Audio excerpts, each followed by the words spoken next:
ಎದುರಾಗಿರುವ ಸಂಕಷ್ಟಗಳಿಂದ ದೂರವಾಗುವುದಕ್ಕೆ ರೇವಣ್ಣ ಮನೆಯಲ್ಲಿ ಹೋಮ ನಡೆಸಲಾಗ್ತಾ ಇದೆ. ಎಸ್ಐಟಿ ತನಿಖೆ ಬೆನ್ನಲ್ಲೇ ಎಚ್ಡಿ ರೇವಣ್ಣ ಮನೆಯಲ್ಲಿ ಪೂಜೆ ಹೋಮ ನಡೆಸಲಾಗ್ತಾ ಇದೆ. ಇವತ್ತು ಬೆಳಗ್ಗೆಯಿಂದ ರೇವಣ್ಣ ಪೂಜೆಯಲ್ಲಿ ತೊಡಗಿಸಿಕೊಂಡಿದ್ದಾರೆ. ರೇವಣ್ಣ ಮತ್ತು ಅವರ ಇಡೀ ಕುಟುಂಬ ಪೂಜೆ ನೆರವೇರಿಸ್ತಾ ಇದ್ದಾರೆ. ಹೊಳೆನರಸೀಪುರದ ಎಚ್ಡಿ ರೇವಣ್ಣ ಅವರ ಮನೆಯಲ್ಲಿ ಹೋಮ ಹವನ ನಡೆಸಲಾಗ್ತಾ ಇದೆ. ಈ ಪ್ರಕರಣಗಳಿಂದ ಸಂಕಷ್ಟ ಎದುರಾಗಿದ್ದು ಅದರಿಂದ ಪಾರಾಗೋದಕ್ಕೆ ಹೊಳೆನರಸೀಪುರದ ರೇವಣ್ಣ ಅವರ ನಿವಾಸದಲ್ಲಿ ಪೂಜೆ ಪುನಸ್ಕಾರಗಳನ್ನು ಬೆಳಗ್ಗೆಯಿಂದ ನೆರವೇರಿಸಲಾಗ್ತಾ ಇದೆ. ರೇವಣ್ಣ ಮತ್ತು ಇಡೀ ಕುಟುಂಬ ಪೂಜೆಯಲ್ಲಿ ತೊಡಗಿದ್ದಾರೆ. ಈ ದೃಶ್ಯದಲ್ಲಿ ನೋಡಬಹುದು ನೀವು, ಹೊಳೆನರಸೀಪುರದ ರೇವಣ್ಣ ಅವರ ನಿವಾಸದಲ್ಲಿ ಬೆಳಗ್ಗೆಯಿಂದ ಹೋಮ ನಡೆಸ್ತಾ ಇರುವಂತಹ ದೃಶ್ಯ ಇದು. ಒಂದು ಕಡೆ ಈಗಾಗಲೇ ವಿಚಾರಣೆಗೆ ಹಾಜರಾಗಬೇಕು 24 ಗಂಟೆ ಒಳಗೆ ಅಂತ ರೇವಣ್ಣ ಮತ್ತು ಪ್ರಜ್ವಲ್ ರೇವಣ್ಣ ಇಬ್ಬರಿಗೂ ಕೂಡ ಎಸ್ಐಟಿ ನೋಟಿಸ್ ಕೊಟ್ಟಿದೆ ಮತ್ತು ತನಿಖೆಯನ್ನು ಚುರುಕುಗೊಳಿಸ್ತಾನೆ ಸಾಗ್ತಾ ಇದೆ. ಈ ಎಲ್ಲ ಹಿನ್ನೆಲೆಯಲ್ಲಿ ರೇವಣ್ಣ ಅವರ ಕುಟುಂಬಕ್ಕೆ ಸಂಕಷ್ಟ ಎದುರಾಗಿರೋದ್ರಿಂದ ಸದಾ ಅವರ ಇಡೀ ಕುಟುಂಬ ದೈವ ಭಕ್ತರು ಮತ್ತು ಇಂಥ ಪೂಜೆ ಪುನಸ್ಕಾರಗಳನ್ನು ನೆರವೇರಿಸ್ತಾನೆ ಬಂದಿದ್ದಾರೆ. ಈಗಲೂ ಕೂಡ ಸಂಕಷ್ಟಗಳು ಎದುರಾಗಿರೋದ್ರಿಂದ ಅದರಿಂದ ಪಾರಾಗೋದಕ್ಕೆ ದೇವರ ಮೊರೆ ಹೋಗಿದ್ದಾರೆ. ನೋಡಿ, ಹೋಮ ನಡೆಸ್ತಾ ಇದ್ದಾರೆ.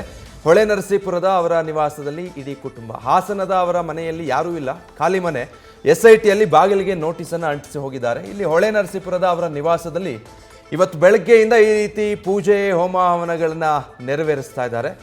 ದೊಡ್ಡ ಕಾನೂನು ಸಂಕಷ್ಟ ಎದುರಾಗಿರೋದು ಈ ಲೈಂಗಿಕ ದೌರ್ಜನ್ಯ ಪ್ರಕರಣದಲ್ಲಿ. ಈಗ ಈ ಕಾನೂನಿನ ತೊಡಕಿನಿಂದ ಎದುರಾಗಿರುವಂಥ ಸಂಕಷ್ಟದಿಂದ ಪಾರಾಗಬೇಕು ಅಂತ ಹೇಳಿ ಪೂಜೆ ಹೋಮ ಹವನಗಳ ಮೊರೆ ಹೋಗಿದ್ದಾರೆ ಎಚ್ಡಿ ರೇವಣ್ಣ ಮತ್ತು ಅವರ ಕುಟುಂಬ.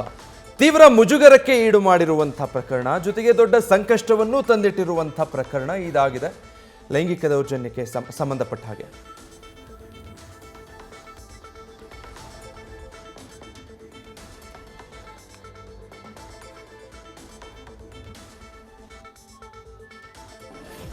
ಡೀಟೇಲ್ಸ್ ಕೊಡ್ತಾರೆ ಸಂದೇಶ್, ಲೈವ್ ನಲ್ಲಿ ಜಾಯ್ನ್ ಆಗ್ತಾ ಇದ್ದಾರೆ. ಸಂದೇಶ್, ಒಂದ್ ಕಡೆ ಹಾಸನದ ನಿವಾಸಕ್ಕೆ ಎಸ್ಐಟಿ ನೋಟಿಸ್ ಅಂಟಿಸಿ ಬಂದಿದ್ದಾರೆ, ಬಟ್ ಹೊಳೆನರಸೀಪುರದ ನಿವಾಸದಲ್ಲಿ ರೇವಣ್ಣ ಮತ್ತು ಅವರ ಕುಟುಂಬ ಪೂಜೆ ಹೋಮ ಹವನದಲ್ಲಿ ತೊಡಗಿರೋದು ಏನೆಲ್ಲ ಗೊತ್ತಾಗ್ತಾ ಇದೆ ಇದಕ್ಕೆ ಸಂಬಂಧಪಟ್ಟ ಹಾಗೆ ಸಂದೇಶ್?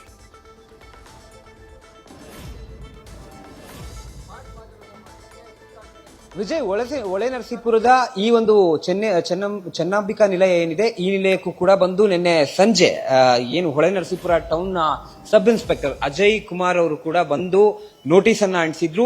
ಚೆನ್ನಂಬಿಕಾ ನಿಲಯ ಏನಿದೆ ಹೊಳೆನರಸೀಪುರದ ಈ ಚೆನ್ನಂಬಿಕಾ ನಿಲಯ, ಇಲ್ಲಿಗೆ ಬಂದು ನೋಟಿಸ್ ಅನ್ನ ಸರ್ವ್ ಮಾಡುವಂತ ಕೆಲಸವನ್ನ ಹೊಳೆನರಸೀಪುರ ಟೌನ್ ಪೊಲೀಸರು ಈಗಾಗಲೇ ಮಾಡಿದ್ರು.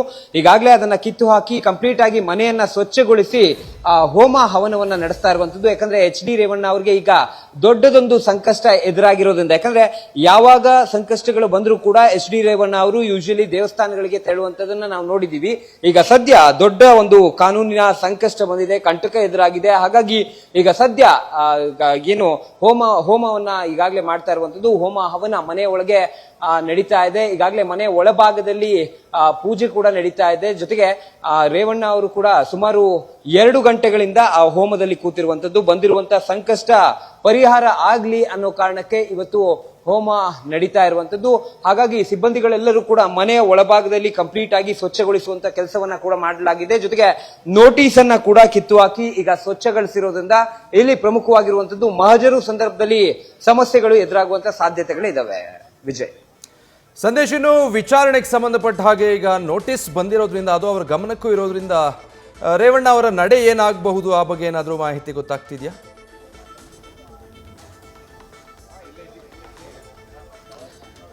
ವಿಜಯ್, ಈಗಾಗಲೇ ನೋಟಿಸ್ ಅನ್ನ ಸರ್ವ್ ಮಾಡಿರೋದ್ರಿಂದ, ಅಂದ್ರೆ ಟೈಮ್ ಲಿಮಿಟ್ ಅನ್ನ ಕೊಟ್ಟಿಲ್ಲ. ಈ ರೀತಿ ನಿಮ್ಮ ಮೇಲೆ ಪ್ರಕರಣ ದಾಖಲಾಗಿದೆ, 41A ನ ಅಡಿಯಲ್ಲಿ ನಿಮ್ಗೆ ನೋಟಿಸ್ ಅನ್ನ ಸರ್ವ್ ಮಾಡ್ತಾ ಇದ್ದೀವಿ, ನಿಮಗೆ ನೋಟಿಸ್ ಸಿಕ್ಕ ಕೂಡಲೇ ವಿಚಾರಣೆಗೆ ಹಾಜರಾಗಿ ಅಂತ ಈಗ ನೋಟಿಸ್ ಅನ್ನ ಸರ್ವ್ ಮಾಡಿದ್ದಾರೆ. ಹಾಗಾಗಿ ಈಗ ಸದ್ಯ ರೇವಣ್ಣ ಅವರು ಕೂಡ ಪೂಜೆಯಲ್ಲಿ ನಿರತರಾಗಿರೋದ್ರಿಂದ ಅಥವಾ ಹೋಮ ಹವನವನ್ನ ನಡೆಸ್ತಾ ಇರೋದ್ರಿಂದ ಅವರು ವಿಚಾರಣೆಗೆ ಹಾಜರಾಗಬೇಕಾಗುತ್ತೆ. ಅಂದ್ರೆ ನೋಟಿಸ್ ಅನ್ನ ಏನ್ ಸರ್ವ್ ಮಾಡಿದ್ದಾರೆ ಆ ನೋಟಿಸ್ಗೆ ಸಂಬಂಧಪಟ್ಟಂತೆ ವಿಚಾರಣೆಗೆ ಹಾಜರಾಗಬೇಕಾಗುತ್ತೆ. ಎಸ್ಐಟಿ ಅಧಿಕಾರಿಗಳ ಮುಂದೆ ವಿಚಾರಣೆಗೆ ಹಾಜರಾಗಬೇಕಾಗುತ್ತೆ. ಆದ್ರೆ ಇಲ್ಲಿರುವಂತಹ ಮತ್ತೊಂದು ಪ್ರಶ್ನೆ ಅಂದ್ರೆ, ಪ್ರಜ್ವಲ್ ರೇವಣ್ಣ ಹಾಗೆ ರೇವಣ್ಣ ಇಬ್ರು ಕೂಡ ನೇರವಾಗಿ ಅಂದ್ರೆ ಜೊತೆಯಲ್ಲೇ ಹೋಗಿ ಹಾಜರಾಗ್ತಾರೆ, ಪ್ರತ್ಯೇಕವಾಗಿ ಹೋಗ್ತಾರ ಅನ್ನೋದು ಪ್ರಮುಖವಾಗಿರುವಂತ ವಿಚಾರ. ಇದರ ಜೊತೆಯಲ್ಲಿ ಮಹಜರು ಕಾರ್ಯ ಏನಿದೆ, ಅಂದ್ರೆ ಆ ಸಂತ್ರಸ್ತ ಮಹಿಳೆಯರನ್ನ ಕರ್ಕೊಂಡ್ಬಂದು CRPC 165 ನ ಅಡಿಯಲ್ಲಿ ಮಹಜರನ್ನ ಮಾಡ್ತಾರೆ.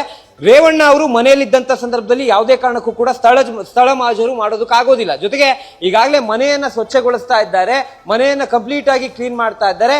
ಇದು ಎಲ್ಲ ಒಂದ್ ಕಡೆ ಸ್ಥಳ ಮಹಜರು ಮಾಡುವಂತ ಸಂದರ್ಭದಲ್ಲಿ ಎಷ್ಟು ತೊಡಕಾಗುತ್ತೆ ಅನ್ನೋದು ಪ್ರಮುಖವಾಗಿರುವಂತ ವಿಚಾರ.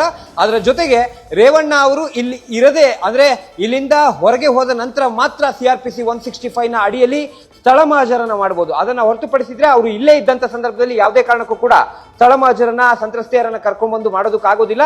ಈಗ ಸದ್ಯ ಹೋಮದಲ್ಲಿ ಅವರು ಈಗಾಗಲೇ ನಿರತರಾಗಿರೋದ್ರಿಂದ ಮಧ್ಯಾಹ್ನ. ಓಕೆ ಸಂದೇಶ್, ಮತ್ತೆ ಮಾತಾಡ್ತೀನಿ, ಹಾಗೆ ಸಂಪರ್ಕದಲ್ಲಿ. ನ್ಯೂಸ್ ಫಸ್ಟ್ ನಿರ್ಭೀತಿಯಿಂದ ನಿಮ್ಮ ಪರವಾಗಿ.